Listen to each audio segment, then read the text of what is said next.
Hi, we're Rebecca and Jennifer from Daily Wonder. Today we're going to talk about the learning portfolio. This is a place where your child will express their learning artistically. It will be evidence of their understanding of concepts brought to them over the previous days.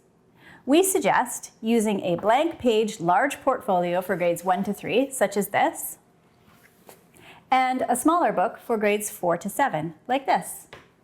In the younger grades, we use crayons, and in the older grades, we use pencil crayons.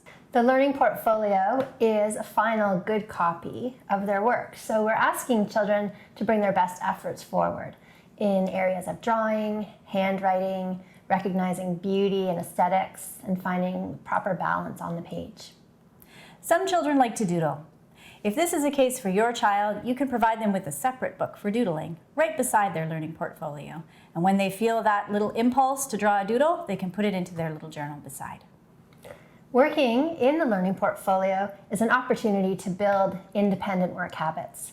So it's a lovely opportunity to have your child open up their book, get down to bookwork in a nice, quiet, uncluttered atmosphere. You may be present, quietly working on your own thing, but at the same time not engaging them in conversations. In order for your child to be inspired by what they could achieve, it's really helpful to have an image that they can be guided by. Sometimes parents are comfortable to do the drawing themselves, in which case you could draw alongside your child and inspire them. Sometimes parents who are less comfortable with drawing could find a beautiful image in a book or online that your child could work from. Here's an example of how you could bring a drawing to a student in grade 1, 2, or 3. So we can start with a border. From left to right, this supports eye tracking, which will be useful for reading. And from top to bottom. The crayon traces the edge of the page. This helps with precision.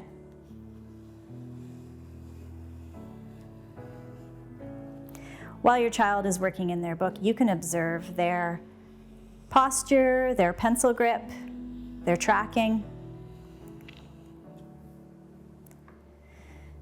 We could stop there with the border, or we can do another line, again for practice of tracking and precision. An additional layer of beauty to the page.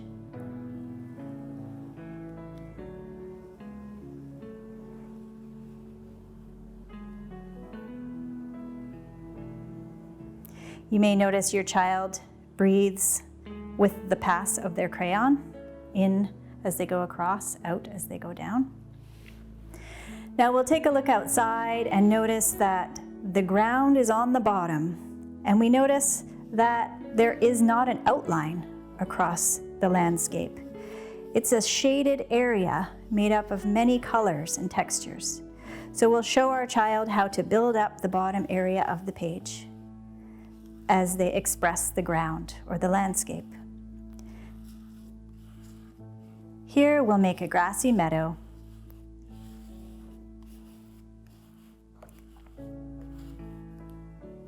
On the grassy meadow, we'll build in a big, broad tree. Starting at the base where the tree grows, we'll show our child how to build the trunk of a tree.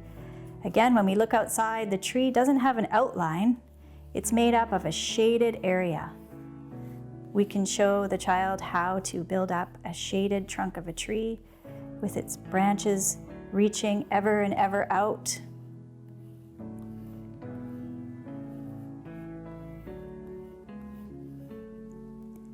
And on each tree, of course, are plentiful leaves. We can show the child how to move the crayon in a circular motion to build up the shaded area and the texture of the leaves.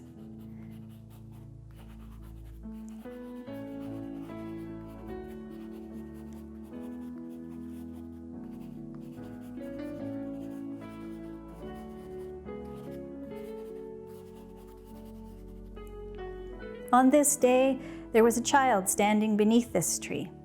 So we can show our children how to bring a face to the page, a face of a person. Again, when we look at our friends, there isn't an outline around the face. It's a shaded area of flesh tone. Underneath each face, we find clothing. In this case, we can show the child how to create almost a bell shape the trunk of the body.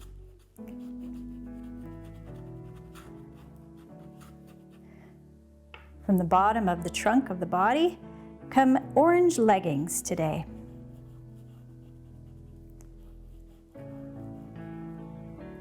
And standing in that grass are some black shoes.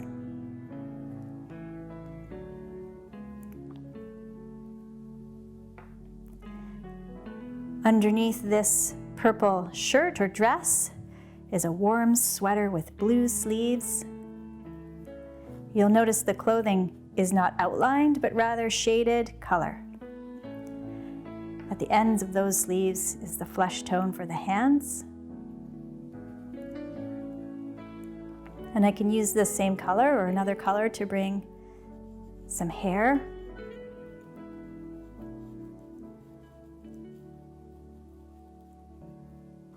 Now this child is lucky and found some flowers.